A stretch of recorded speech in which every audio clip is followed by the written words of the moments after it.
They also use magnetic fields. It says magnetic fields have been widely used for nanomaterials assembled of one-dimensional, two-dimensional, 2D, three-dimensional aggregates.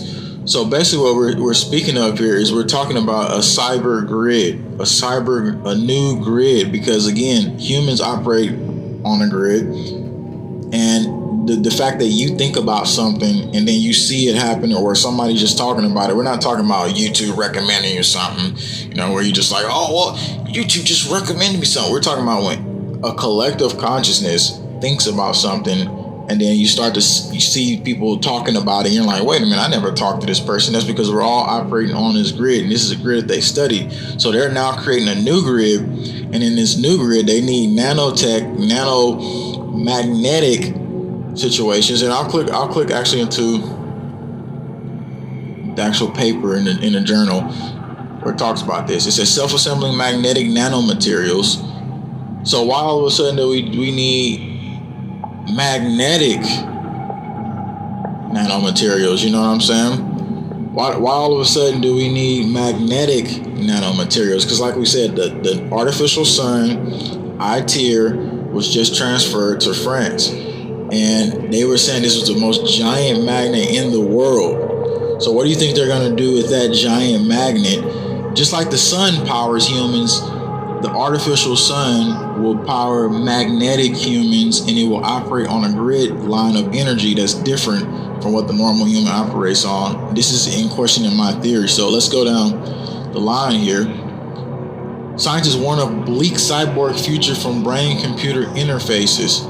July 20th, 2021, researchers warn of potential social, ethical, and legal consequence of technologies interacting heavily with human brains. So, as we go into this, the whole consciousness of the human makeup right now is being tested as we go through day-to-day society, and we see how things are changing. And so this is exactly what they studied years ago, and I want to just put this picture up because remember the DNA robots? I want to just play this clip. First off, they're like, oh, we didn't found some Borg structures out there, And then they had made the DNA nanobots, because the DNA nanobots could like delete stuff in your body. And let's let you see what that says. Nano mechanical robots like this can grab and analyze and fix individual DNA molecule. This is basically what it's leading down to. The separate grid that is being created is now on a magnetic field. That magnetic field with these type of things like DNA robots, like the Borg structures, whatever that is that they're saying is out there, is a part of the separate grid to control humans. Now, is there going to be a grid that humans are not controlled on? Yes, exactly. That's the grid we're on right now. That's the organic makeup that we pretty much feel right now as you're looking at this video live. You're human, right? I mean, because if you ain't, then that would be sad if you was tuning into this video unhuman and robotic and stuff. But anyway, it's showing you right now that DNA is repaired. This is just a concept of DNA robots. That's not the Borg stuff they're talking about. So what is this Project Montauk situation we're talking about? How far does it go? How far? Like I said, far, but I'm saying far. So let's go to the next part. Let's go to the next part right here. What is a morphogenic field? This field actually is so important that just knowing about it could change a lot. A morphogenic field, a subset of morphic field, hypothetical biological and potential social field that contains the information necessary to shape the exact form of a living thing as a part of its epigenetics, and may also shape its behavior and coordination with other beings. Got a little buffer in there.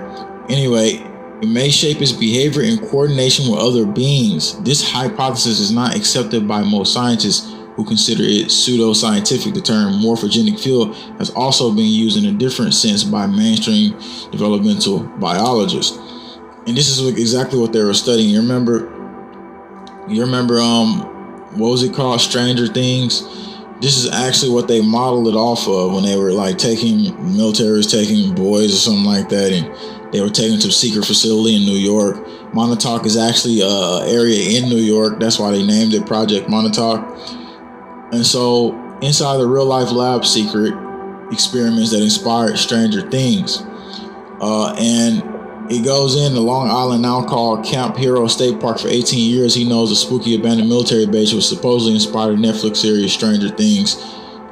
Goes in to say many locals in Montauk mock the tales about Camp Hero, the site of a secret government experiments involving mind control and time travel, wormholes, teleportation, and kids hooked up to wires hidden in underground labs. The rumors took hold in 1992, 11 years after the military base at Camp Hero was shut down. A so-called, now widely debunked book called Montauk Project Experience in Time by Preston Nichols told of sinister Nazi-style experiments that meddled genetically and psychologically with kidnapped local boys. And it says, historian Henry Olshmer's laments how the conspiracy theories have brought in gawkers who ignore the official military history of this area, one that dates to Revolutionary War in favor of hunting down aliens. So, as you go into it, I mean, obviously this was a secret lab, Montauk Project, which they wanted to learn how to control the morphogenic grid of humans, which would control humans in all aspects, basically. So how can you create a morphogenic grid separately from an AI system, from a biological DNA system? Well, you use it to self-assimilate. You then go in and try to reprogram any DNA that was organic of real nature, and then you then reprogram society from that point on. So why is this all being created at this point? Why is Project Montauk so important? According to the Montauk Project story, World War II experiment to elude Nazi radar led to breakthrough accomplishment in mind control, so-called time travel, and interdimensional portals, because they're always opening up portals into the next gateway so that they can then move forward what they're doing. And they always say, oh, we've called on, just like Aleister Crowley said, oh, we've called on some interdimensional being. And he said the name of the being. I'm not going to say it, but he said it gave him the knowledge to then reprogram society. See, this is ancient wars we're going through, and this is spirituality, good versus evil, dark versus light, fallen angels versus, just regular humans, reptiles, whatever else you want to call it. This is the battle we're pretty much facing. It says, so how is the Montauk Project, which purports that shadowy elements of the U.S. military turn a pair of military installations on the far reaches of Long Island into a hub of illicit chilling research into paranormal, has gone overlooked? So going into the report, it's just deeper aspects of, and I want to get more engaged in this report and put my camera a little bit bigger. So pretty much as we talk about all this detailed aspect of information, the biggest piece of this is the morphogenic grid is the normal grid which they were using to control the minds of humans. And if we just get off the fact that, they're Illuminati, they control this, and just remember, they had to do secret projects and experiments just to learn how to control the consciousness of the normal human being, because you have so much potentiality and so much spirituality that we could literally change the grid. So remember, whenever something's going down and somebody feels bad or something's happened, meditation is the common thing to stop interdimensional beings from coming into the universe. And basically, when one person feels one way, the collective consciousness is just like the collective consciousness of the brainwashed public. They all think the same, they do the same. And this is a program. This is the program of what they're pretty much putting them through. This is the conditioning.